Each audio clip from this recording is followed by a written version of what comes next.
リアブですか？ウェブ。私はウェブじゃないよ。ウェブじゃない。あ、ウェブはネガティブな意味。はい。あ、ネガティブな。うん。だから日本語で話しましょはい。う。まあ、来てくれてありがとう。ありがとうございます。まず、本番のスタートは今だ。Yes。あ、はい。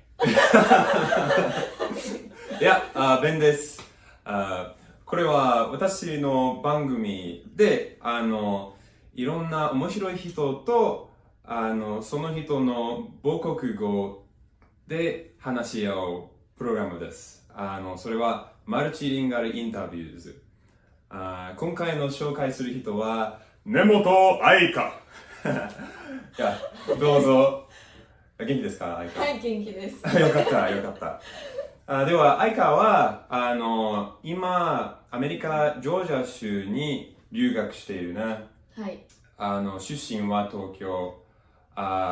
専門、学生の専門は社会学ですね。はい。そして興味は、いろいろあるね。英語ね。Yes。映画。はい。英語と映画ね。うん。そして音楽。はい。一番好きなシンガーソングライターはテイラー・スウィフトでしたね。テイラー・スウィフト。テイラー・スウィフト。よく覚えてますね。はい。すごい。そして、それで他に足りぬことがあるでございますか？なんでそんな喋り方？でも、これは正しいか？違う。違う。どこでそんな喋り方覚えたんですか？アニメで見て。アニメ。はい。ヴィンランドサガというアニメ見たことある？私はアニメあんまり見ないので。あんまり見ない。アニメすごいね。私の一番好きなストーリー種類。ね、本もある、小説もある、コミックス。でも私の一番好きなのは、アニメじゃなくてアニメーションね。アニメーション。日本だけじゃなくて、アメリカのアニメーションも、カートゥーンズとか。でも、愛花のはどっち？私は映画とかが一番好きで。でもアメリカの映画が一番好きかな。日本のよりも。どんな映画とか？なんかミュージカル系の、例えばハイスクールミュージカルとか、ヘアスプレーっていう映画とか、グレイテストショーマンとか、ララランドとか、なんか音楽と映画が混ざってるような映画がめちゃめちゃ好きです。面白い。ミュージカル映画を見ますか？あんまりアクションとかを。私の方がアクションが好き。ぽい。でも、音楽が好き。例えば、ウエストサイドストーリーと、ディズニーの、それもアニメーションね。だから私は、アニメーション系、アニメーションの派とか好きだけど、音楽もとても好きだよ。好きな日本の音楽とかありますか？あるよ、ある。一番好きなのは米津玄師。米津玄師。めっちゃ有名。彼には、いい歌ばかり。かっこいいよね。本当に。そして、キングヌーとか、ゲスの極み乙女。でも、愛花の、テイラー・スウィフトね、彼女は、長年シンガーソングライターとして働いてるね。でも、何歳だと思う？今。わかりますか？知らないけど、予想だと26、7、8ぐらい。いや、全然違う。34歳。はい、でも私の印象は、彼女は長年に働いてるから、もう40歳だとか思った。でも彼女はまだ34歳へえ。だ。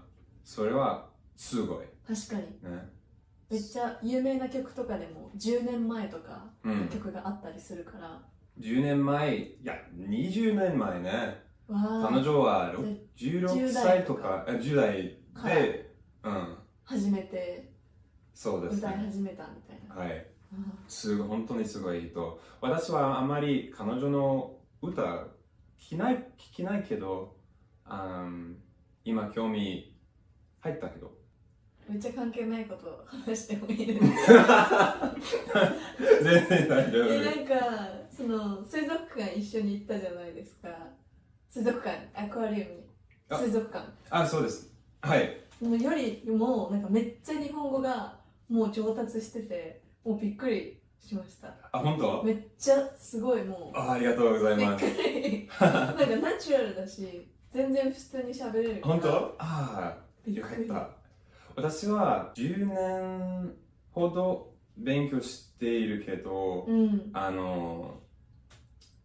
徐々に勉強してる。あ日本語より他のことに集中していました。だから私の日本語は徐々に、上達って上達になった。でも今のはまだまだだけど、ちゃんとやります。すごい。ちゃんと時間をかけて勉強したって感じなんですね。その水族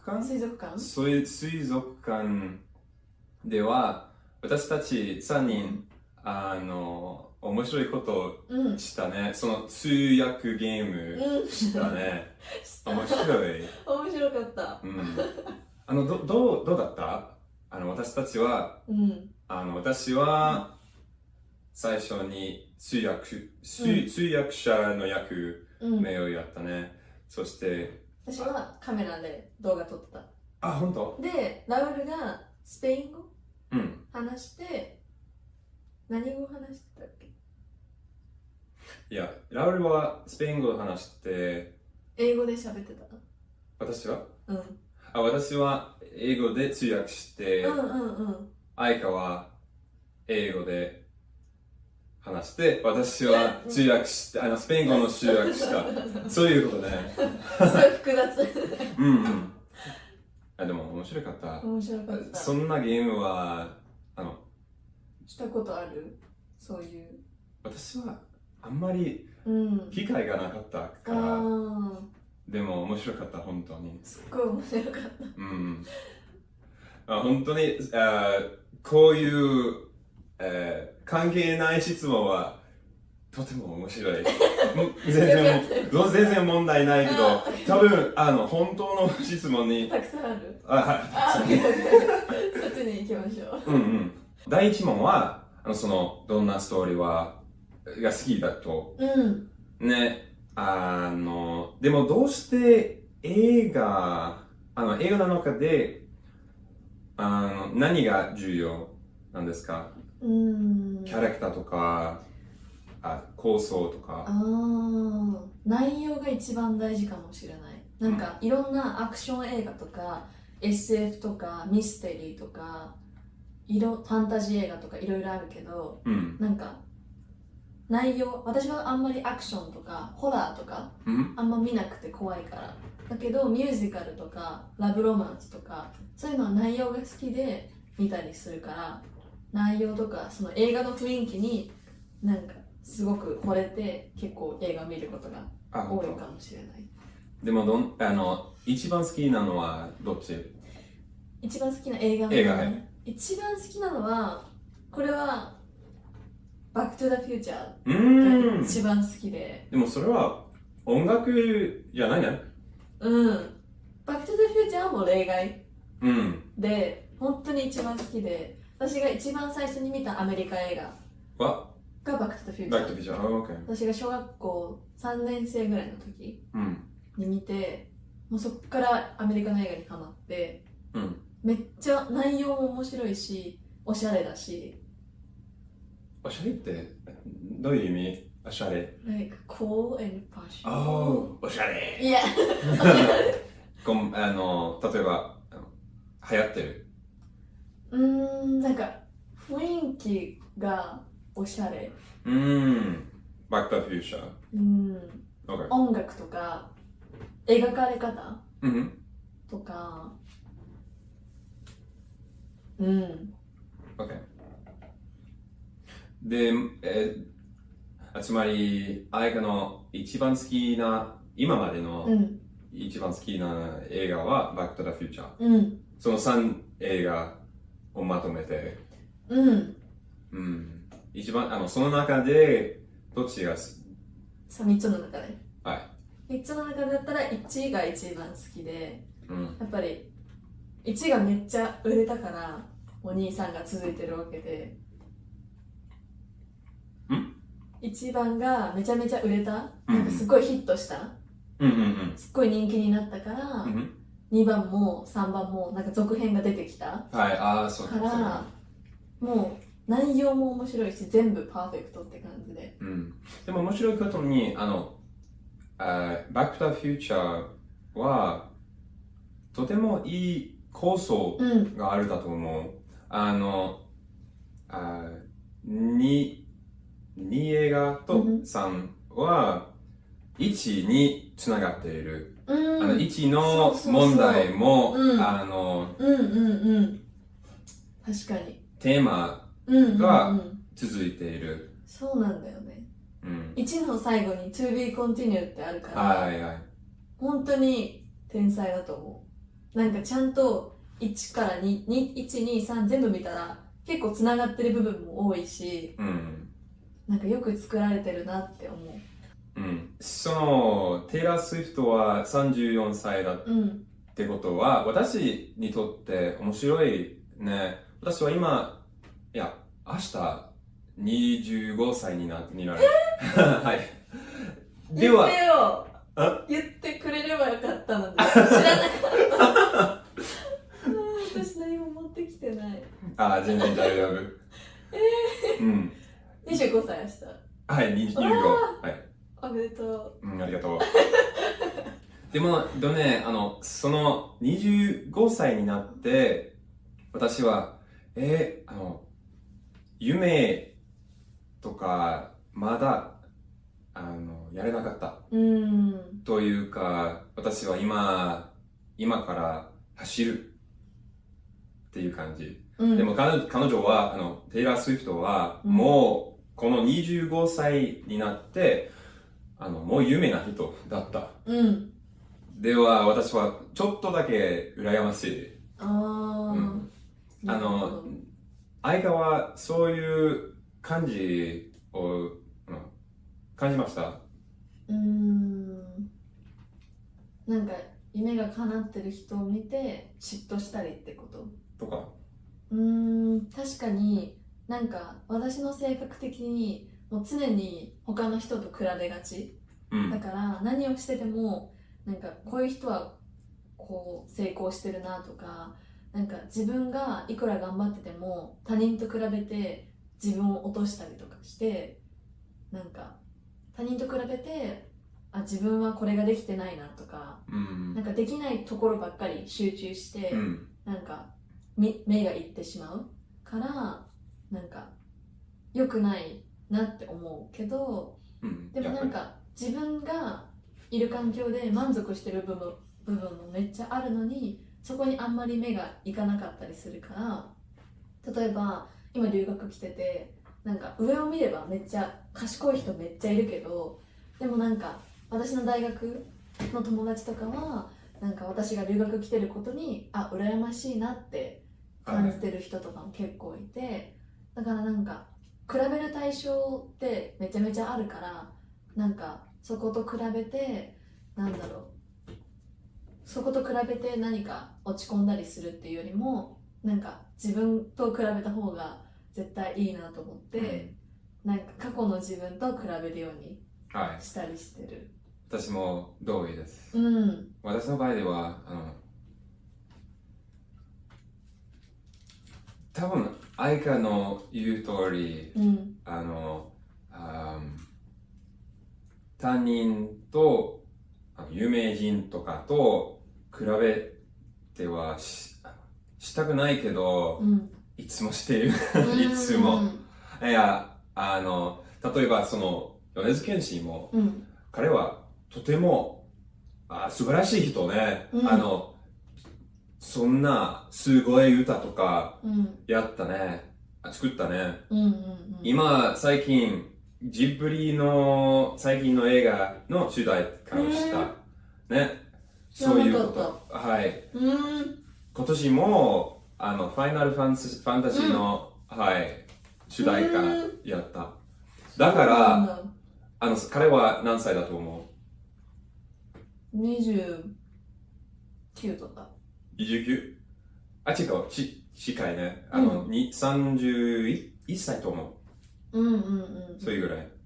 でも、彼は、私の同じ25歳の時には、もう、有名な人だと思う。そういうことに考えますけど、いや、本当に良くないね。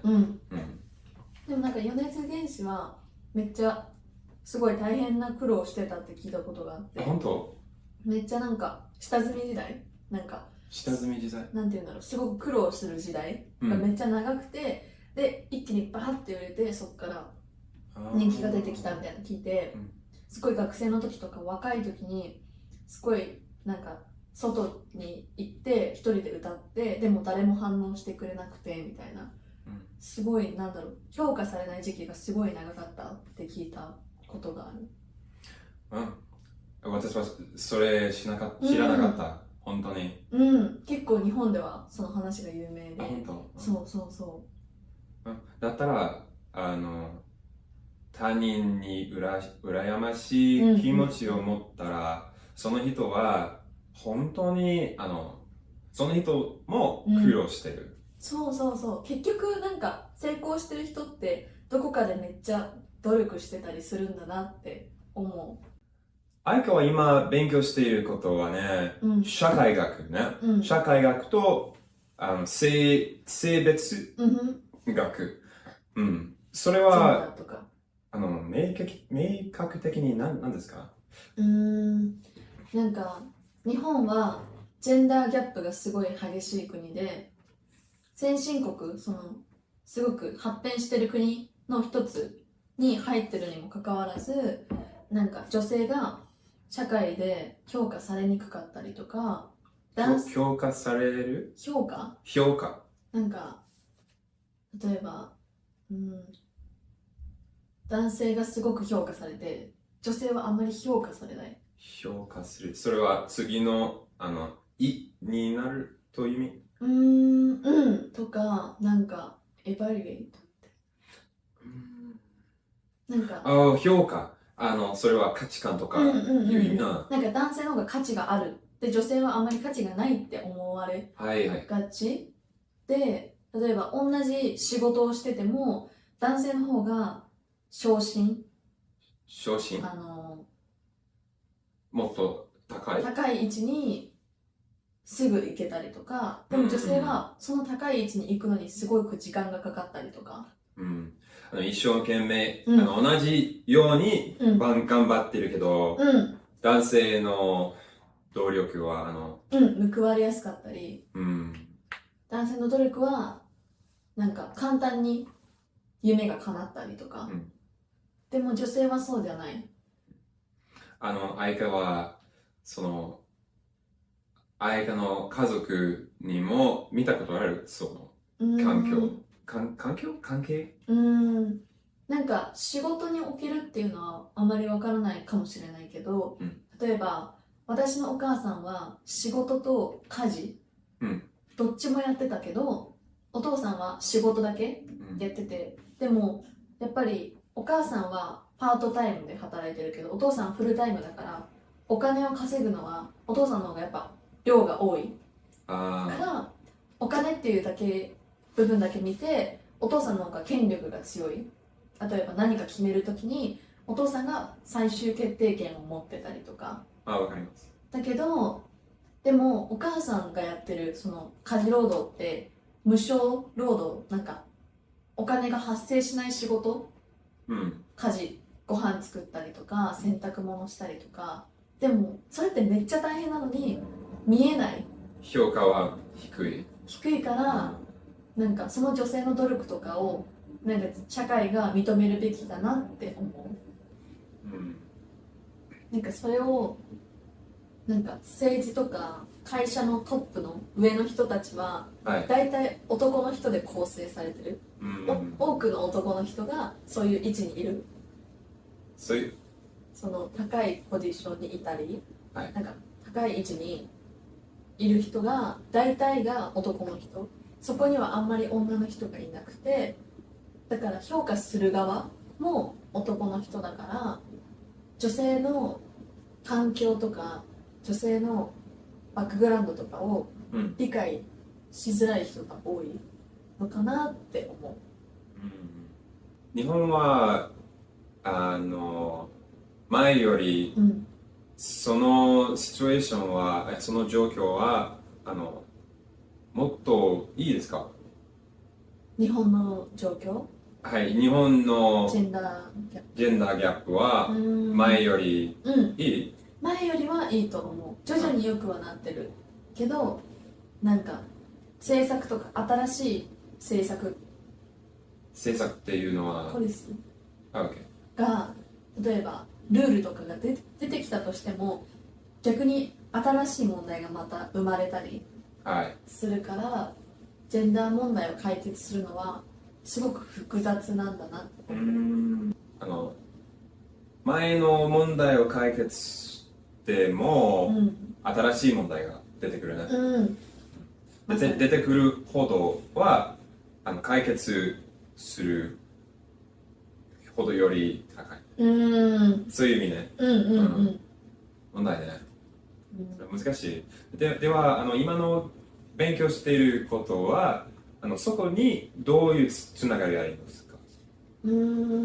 私はなんか全ての人、みんながなんか自分らしく生きれる。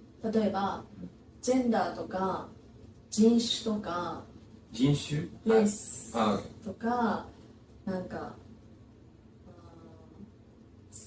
年齢とか、なんか自分が選んで生まれてきたんじゃなくて、もう生まれてきた時にもう決まってるものによって結構左右される社会なのかなって思って、例えば女性って女性になりたくて生まれてきたんじゃないのに、女性っていうことだけで不利益を得たりとか、なんだろう、不利な状況に、なんか男性の方が生きやすい社会とかになってるから、全ての人が生きやすい社会を作りたいって考えた時に、ジェンダー問題は欠かせないから、私は結構女性の社会進出、女性がどう社会と関わっていくべきかとか、女性、日本じゃないけど、例えば途上国、他の発展していない国、まだ発展途上にある国、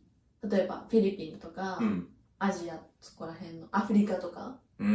それは英語で言うと Third World Countries だと思う。Third World Countries。そう思います。それは日本だったら何だった？途上国。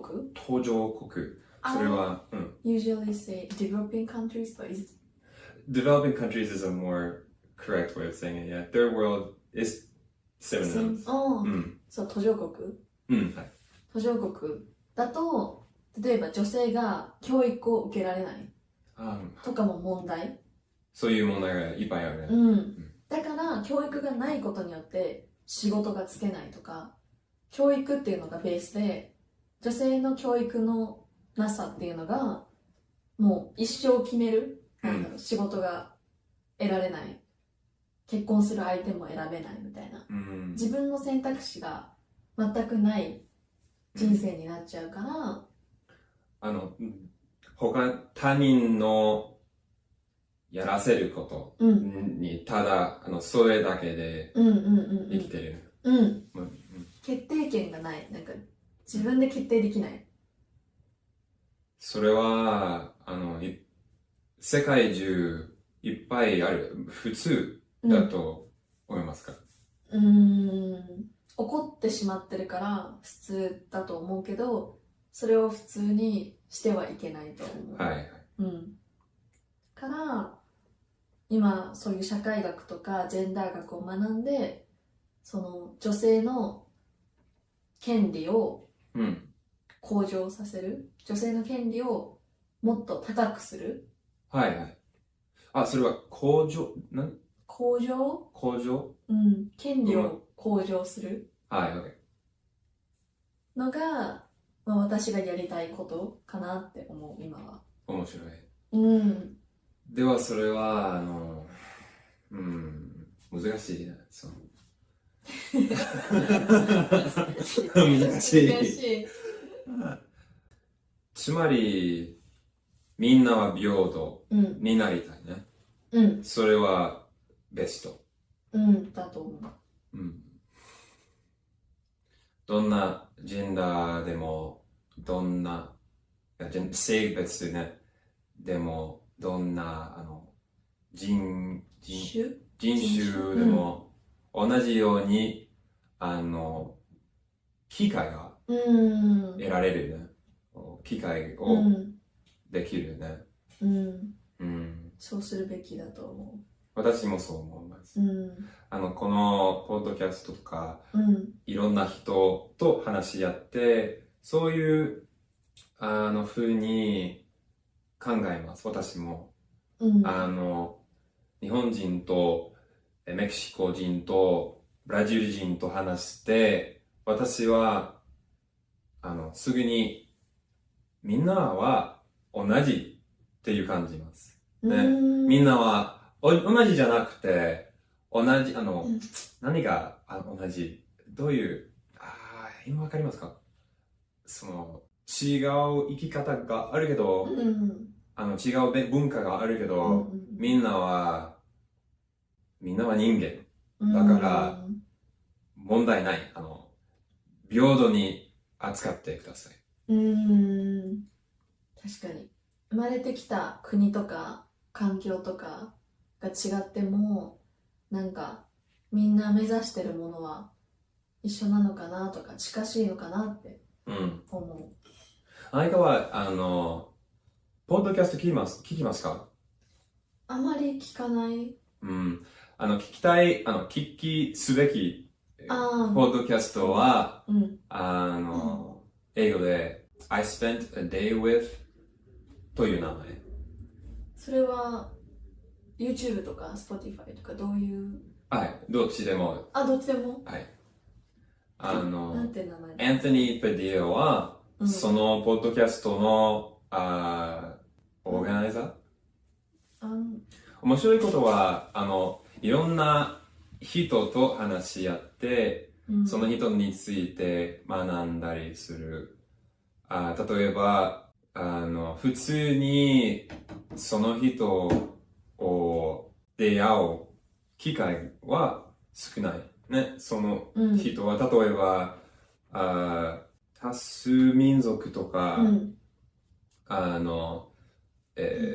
変なことをする人、いや、全然わかりづらいね。でも、つまり、その人の文化とか、やることは、人々は知らないから、恐怖を持ってる。でも、その文化、その人と話し合って知って、突然、私たちは兄弟だけで感じます。それから私はそういうポッドキャストを見ます。いっぱい見ます。そのポッドキャストを聞いて、いろんな意見とか考え方を手に入れたりするって感じ。なるほど。確かにいろんな人の意見聞くってすごい大事だと思う。同意だ。同意。それはちょっとフォーマルね。フォーマル。なぜならね、私は話したりするより読むことします。だから結構フォーマルな表現はい。を知ってるって感じ。はいああ、なるほど。でもそれだけではないね。例えばそのアニメね、ヴィンランドサガは、フォーマルな映画、アニメはい。フォーマルじゃなくて、青年な漫画ね。ああ、結構カジュアルな。カジュアルもあるけど、ある人物は王子。で、王子の話し方を使う。さっき言ってたのは、足りぬのどう言って足りぬのございます。そういう話し方ね。ああ、確かに。他に何かが足りぬのでございます。でも違うわ。でもわかるわかる。それは絶対使えない。なんか使いたい。使いたい。いつか私は、日本語ペラペラになるときには、その後は、そういう表現を、完璧になりたい。その違いとかを理解したり。そうでもあるけど、例えば、私は、ある日本人とこのポッドキャストをやって、その話し方だけで話します。絶対面白いと思う。面白い。すごく面白いよ。では、次の質問になるよ。日本と、アメリカ、日本と比べてアメリカでの性別、問題はどう思いますか？どう見ますか？なんか、こっちに来る前は、日本にいた時は、アメリカってもっとジェンダー問題がない国だって思ってた。アメリカは思ってた。けど、実際はそうじゃなかった。なんか、全然日本と同じような問題があったり、例えばそれは仕事において、お金の差、同じ時間働いてるのに、女性の方が少なかったりとか、ジェンダーガップね。それがあったりしたのを授業で学んだりして、結局同じなんだなって思ったのと同時に、アメリカは女性っていうそのマイノリティの要素と人種、ブラックとかヒスパニックとかそういうなんか女性のマイノリティと人種のマイノリティが重なって二重のマイノリティを感じて生活してる人がいるっていうのを学んだりして、そういう例えばヒスパニックの女性とか黒人、ブラックの女性がどう政治と関わっていくかっていうのを授業で学んだり、あんまりこっちに比べて本当に人種の多様性、多様性ってダイバーシティ、多様性、多様性がない日本では、はいやっぱり全然なくて、こっちはめっちゃ多様性の国、だからなんかその例えばこっちでアメリカのジェンダーとか社会問題を学んでる時に、日本だったら人種っていう問題を気にしなくてよかった。あまり気にしなくてよかった。日本では。なんでかっていうと、例えばアメリカ人とかイギリス人とかいろんな国の人が住んでるわけじゃない。なんかもう多くの人が日本人、大体の人が。だけどこっちは本当にいろんな国の人が住んでる。もう一回。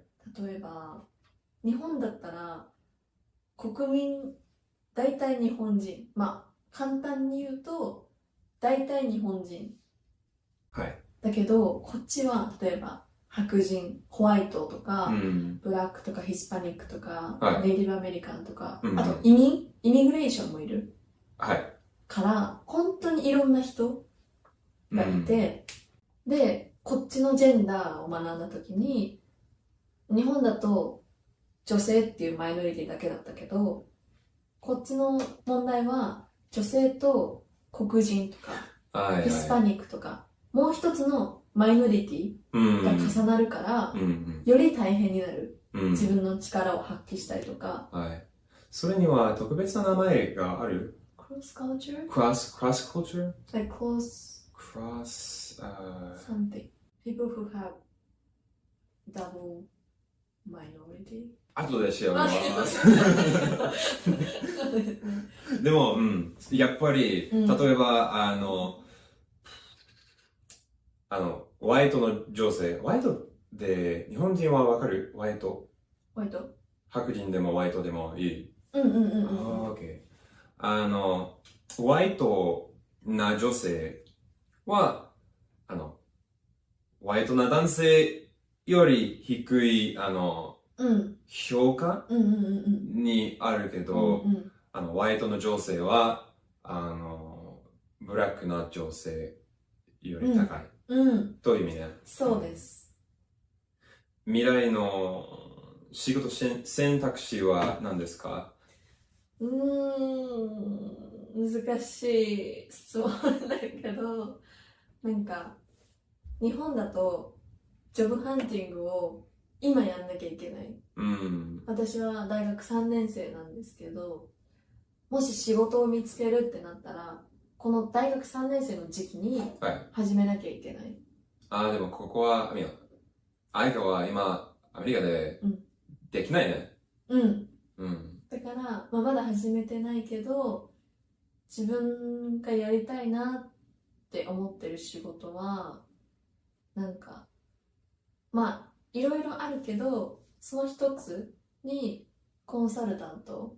コンサルタント。なんか会社が持ってる悩みを解決したりとか、なんか、そういうのが、私は最終的にその社会問題の解決に携わりたいって思ってて。どういう社会問題、どういう風にコンサルトする？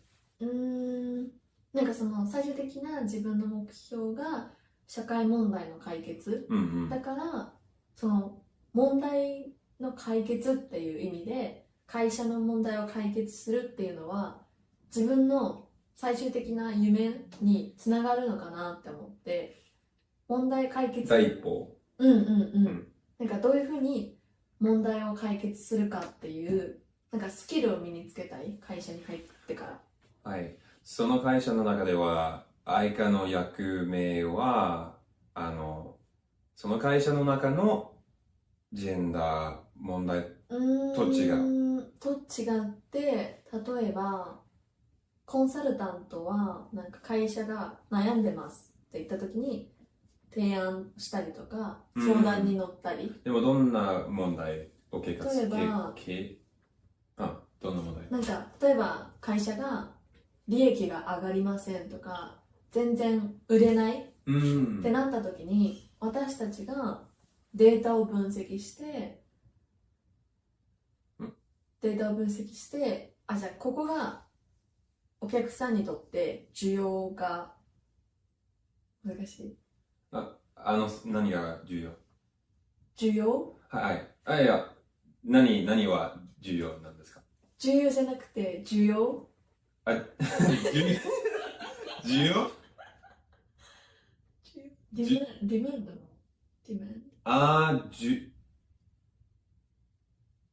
はい。お客様にとって需要があるのは需要。OK。需要があるのはこういうものだよみたいなデータをいろいろ分析して、その会社の問題を解決するために仕事をする。面白いな。それはすぐ大学を卒業した時に、できる？できないと思うけど、卒業して会社に入ってすぐ仕事するっていうよりも会社に入ってからいろいろ学びたいって思ってるから、そのスキルを身につけるっていう意味で会社に入りたいなって思う。そしてその会社に入った後でコンサルタントとして働いて、その後はなんとか最終目的は社会学、ジェンダー問題ね。でも有名な仕事は何ですか？有名な？はい、日本全体で？いや、愛花の求めてる仕事はどうなんかめちゃめちゃすっごいでかい目標かもしれないけど、国連国連で働いてみたい面白いみたいな、OK まあ、でっかい夢だけど、でもそこで本当に世界を変えることができる、ね、だからニューヨークに行ってみたい。国連本部知らなかった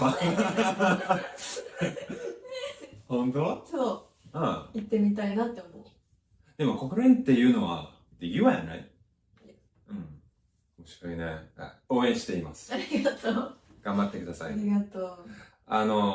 アメリカから日本に戻って前に、ニューヨークに行きたいとか思ってるけど、お金があれば、お金があれば行きたいなって思う。いつか行けるよ。いつか行きたい。日本やアメリカに戻りたい機会が、戻りたいですね。めっちゃ戻りたい。でもいつ戻れると思う？多分大学卒業して仕事始まったら難しくなると思うし、でも来るまでにもめっちゃお金もかかるし時間もかかったから、まあ10年以内にはまた戻ってきたいそして国連に、訪れたいって思う。よし次のことは日本語についてね、私はいろんな質問勉強したりするときにその質問はどんどん出てくる、から例えば私は10年ほど勉強して一人称をいつも迷ってる。最近は私は基本的にその基本的なルールは知ってるけど時が経ってちょっと迷いになる、出身とか好みとか日本人も変わるでしょうね、その一人称は状況とかどんな程度に敬語とかタメ語とか使うのはそれは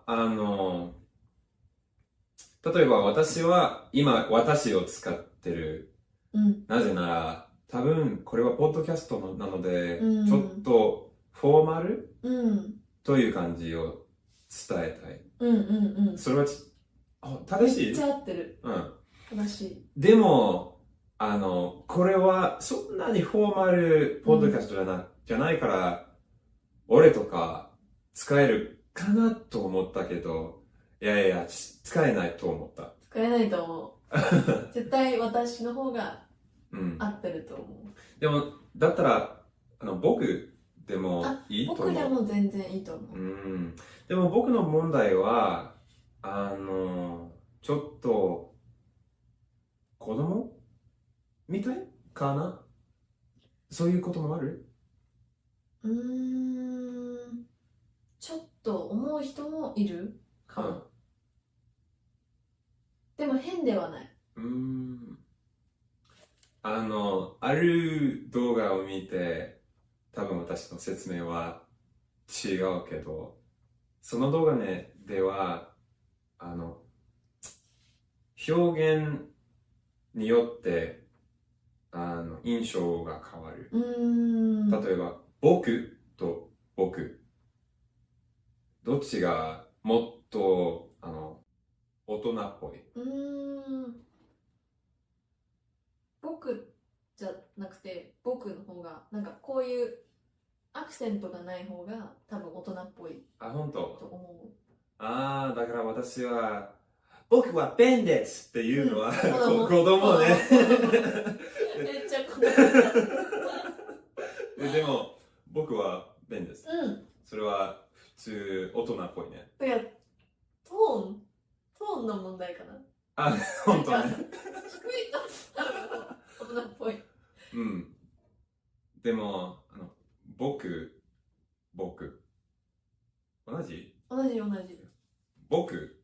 それはどっち？僕。あんま違いがわからない。あ、OK。だから全然誰も気にしないと。うん。次のは、タメ語と敬語。それは人によって違うね。うん。私の気にしてること、いや、知りたいことは、私はどんな状況にタメ語とか、敬語とか丁寧語とかを使うべきか、いつも迷ってるけど、日本人もそういう迷いがありますか？あんまりないあんまりない。と思う。なんでか、たまにあるけど、基本的になんか、年齢が上の人、自分よりも上の人に対しては、必ず敬語を使う。はい。で、迷うときは、同期、例えば年齢が同じだけど、初めて会う人とか、初めて会って、ちょっと時間が経って、敬語を使う。初めましての人には、基本的に敬語を使うけど、友達の友達とか。友達の友達と、それは敬語を使う。その初めての時には。だから、タメ語でいいのか敬語でいいのか迷う時はある。その場合では、愛花は何をしますか？普通に。私は、最初に初めましての人は、一応敬語を使うけど、もしその人が私の友達の友達だったら、多分タメ語を使う。わかります。でも今言ったことはわかります。でも、わかるでもいいでしょう。タメ語。OK。二つの選択肢があるね。ますか、ますなきの表現ね。だからタメ語と敬語。タメ語と敬語ね。でも、この会話は、友達と、ね、だから、普通にタメ語を使える。でも、たまに敬語が出てくることがありますか？普通の日本人と話してる。ないと思う。ない。全然ない。ない。面白い。けど、今私がたまに敬語喋るじゃん。それはなんでかっていうと、なんかインタビュー形式だから、ちょっと緊張して、敬語が出ることはある。OK。だけど何も取ってなかったりとか、もうラフな会話だけだったら、多分、タメ語ずっと。今日は、愛花は、両方使っためっちゃ使ってた、両方。でも普通に、ポッドキャストじゃなくて、ただタメ語を使うと思う。面白い。全然面白いね。なんか日本語の質問面白いね。なんか私あんまり考えないから、日本語について。だから日本語を学んでる側からの質問はめっちゃ面白いなって思った。私も、英語、別にそんなに気にしないから。でも多分、愛花にとって、英語は本当に面白いことね。なんでかっていうと、スラングとか、私たちあんまりないから、スラングめっちゃあるじゃん、英語は。本当日本語のスラングはあんまりない？あんまりないと、なんか聞いたことある？ある？何？例えば、スラングって。スラングだと思ったけど、例えば、多分表現ね。それは、何々食べたい、食べて。わかりますか？スラングなのかな、それ。それは、スラングじゃないかな。でも意味わかりますか？わかる。カジュアルってこと。カジュアル。でも、あったと思った。英語より本当に低い。なんか私の中ではスラングは、なんて言うんだろう。例えば、なんかボンバスティックサイダーみたいな。お前え、お前誰がIt's English。はい。でも誰がそんなことを教えた？なんか私がなんか友達に対してこうやってなんか見たときに、はい。なんかマイフレンズがボンバスティックサイダーみたいに言って、でもなんかそれって言葉じゃないからなんかスラング、だけど日本は使う言葉がない気がする。例えばはい。OK。Get in the car なんだっけ、ファキイボー、ファクイッウィボー、ファクイウィボー、どういう意味？なんか行こうよみたいな。なんかでもめっちゃ私いろいろスラング学んで。いっぱいあるね。でも日本語だとあるだと思った。いや、スレイとか。スレイ。スレイ、はいはい。スレイガールとか言ってる人がいっぱいある。でも日本語はあんまない気がする、そういうのが。確かに。あんまりない。でも、日本語は、つまらねえ。つまらな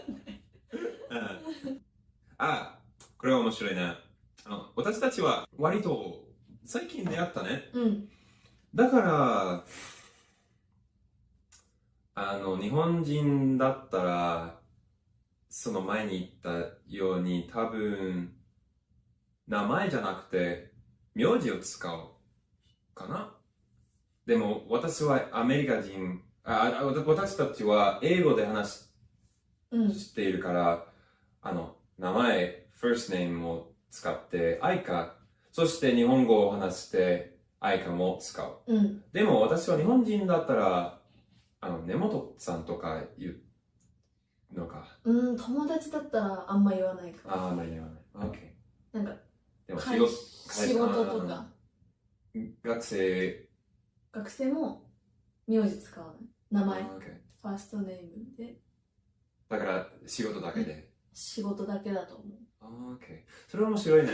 私はアニメとか見るときには、名字を使ってる人はいっぱいある。学生はあるかも。学生。人によるけど、学生は、でも友達感はあまりないと思う。面白い。でもそのアニメで言うと、アニメのはいっぱい学生状況がある。どうして多分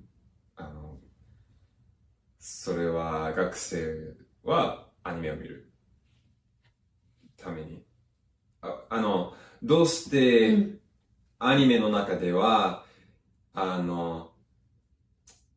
学生の状況がいっぱいあるかと考えました。それは多分アニメを見てる人は学生だから。なるほど。確かに結構そうだね。最近だと大人の人も見たりはするけど、多くは学生かなって思う。そうだよね。なぜなら多分アニメは以前話してたその本とかアニメーションとか映画、それはストーリーとか話の種類、以前はアニメは多分それは子供っぽいなことだと言われたね。でも今はもうちゃんと美術みたいなことに考える。芸術とか。確かに。結構大人の人も趣味とか好きな時間にやることなんですかって聞かれた時に、映画見たりとかアニメ見たりとかって言うからポピュラーになってきてるのかも。ウィアブっていうのはわかりますか？アニメはい、アニメみたいなこと。ウィアブっていうのはアメリカ人、そのアメリカ人はアニメがめっちゃ好きなので、日本人になりたいとか、ああ、聞いたことある。オタクみたいな意味。なるほど。うん。それはアメリカ人限定、それともインターナショナル限定？インターナショナル。ああ。でもまあ、知らないけど、私はアメリカ人だから。うんうん。なるほど。ウィアブ？ウィアブ。ウィアブ。はい。W-E-E-A-B-O? ウィアブ。W-E-E-A-B-O。ウィアブ。ウィアブ。I think it's two O. 全然関係ない人の名前その。人の名前じゃない。なんか人のくくりなんか。くくりなんて言うんだろう。アニメが好きだから日本人になりたい人の名前。はい。人のグループの名前。はいはい。アニメ、日本人になりたいっていうのは、っていうより、日本文化に好きな人。取り憑かれた人。はい、なるほど。ウィアブですか？ウィアブ。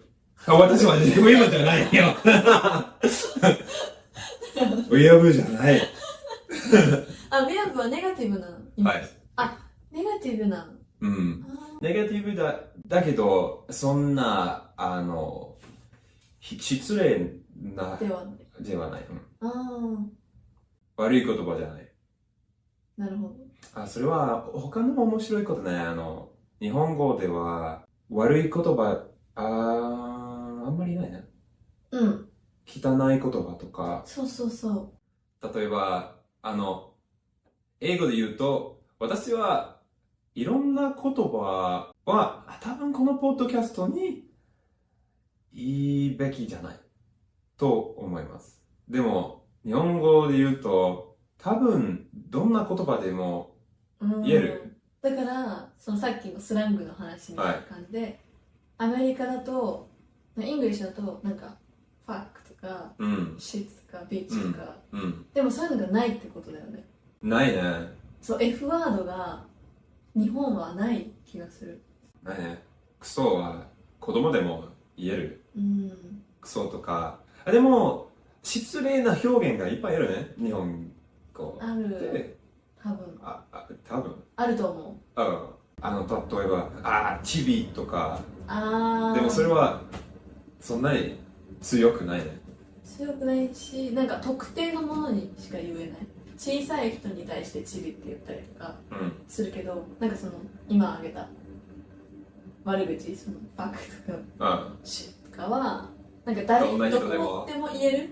だからそういう言葉がない気がする。あんまり。OK。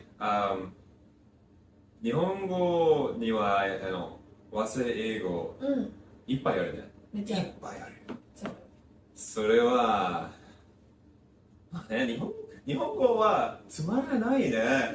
英語から奪う必要があるなので例えば知りたかったこと気にかけたどう言って気になったsomething I'm curious about 気になったことは本当の和製英語の言葉と日本人に使われた英語の言葉どう区別できない。できる？私はちゃんと区別できないと思う。相川できない気がする。どういうのがある？例えばあるよ。時間の問題ですね。最近の使った言葉は多分日本人全員はわからない。でも前にいつもではなくて前に使った言葉は多分日本全体わかる。シチュエーションわかる。それは和製英語ね、状況。どんな日本人も多分その言葉はわかるよ。わかる。でも、フードを、作りましょご飯。う。ご飯。あそれは、和製英語じゃないよ。フフード。なるほど。うん。でもフードコートとかは言う。フードフードコートはフードコフードコート。ああ、フードコート。わかりました。それはめっち使えば。ゃ使う。ああ。でもフードは使わない。どうして誰がそれを選びますか？選ぶ。みんな使ってたら使うみたい流行ったら使う。ね今から5年な。にうんフードという言葉はうん使うかもしれない。誰かが日本人使うかもしれない。使うかもしれない。使うかもしれない。はい。多分ないね。フード、食べ物がいい。うん食べ物がいい。うんフードっていうのは違う。使う必要がない。だからね、使う必要がある言葉は他のそれは面白いね。例えば、変わりがなかったりとか。フードは食べ物っていう言葉がある、けどフードコートってじゃあどうやって言い換えたらいいのってなるから。だから2つの選択肢があるね。新しい日本語の言葉を作るか、英語から奪うか、どっちが優しい、どっちが簡単ね。なるほど、確かに。でもそのシチュエーション、その状況だったら新しい日本語の言葉は作ることがあるね。確かに、そういう言葉は増えてきてる。どんな言葉が最近に出た？なんだろ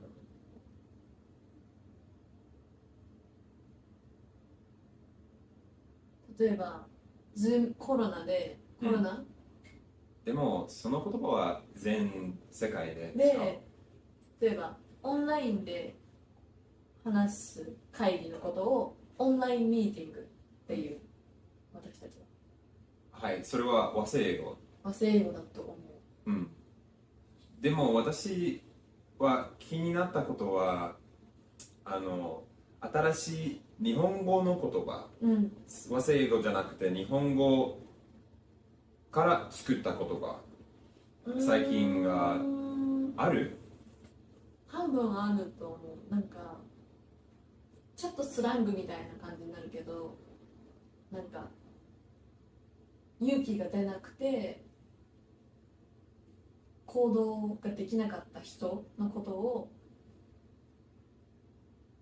意味わからなかった。勇気がなくて、勇気 Yes がなくて、例えば行動を起こせなかった人、例えばなんか先生に質問がしたかった、けどちょっと緊張したりとか、私には勇気がなくて先生に質問しに行けませんでした、そういう人のことをチキンっていう。でもそれは英語な。で、それも英語な。日本人は泥棒だけだ。無理かも。無理だ。難しい。